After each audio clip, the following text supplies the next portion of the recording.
Lumipad ang Team Alora de Explora mula Lipa, Batangas, papuntang Palacio de Ibaan, Batangas.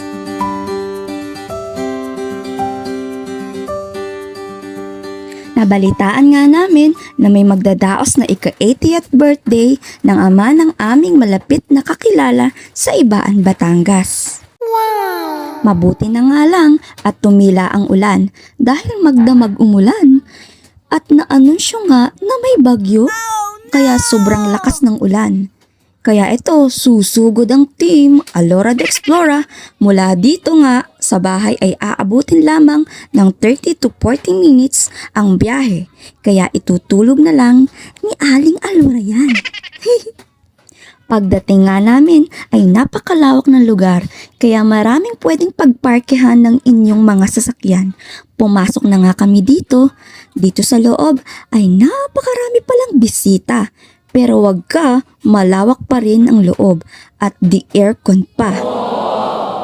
Inilista na nga ni Kamaeng ang aming attendance para sa exciting raffle draw para sa mga bisita. Buti na lang, walang nabunot sa amin. Kung hindi, malulungkot yung mga nabunot, di ba?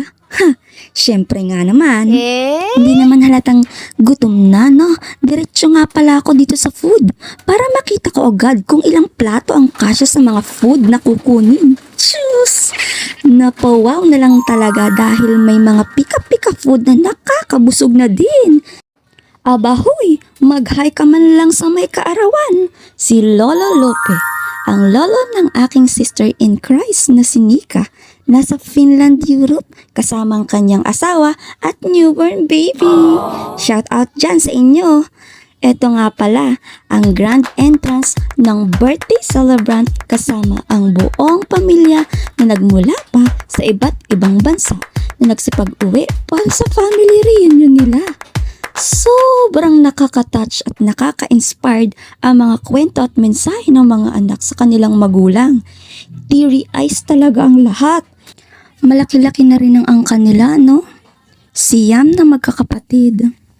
Kasama ang mga anak, asawa at apo.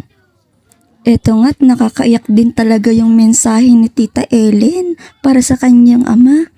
Thank you na din nga po pala sa pag-imbita sa amin at nagkaroon din kami ng exposure. Oh yes! At eto nga si Aling Alora parang nagpaparamdam na. Kaya habang nagkakaiyakan ang mga message nila, hindi ko na pinalampas ang pagkakataon habang busy ang madla.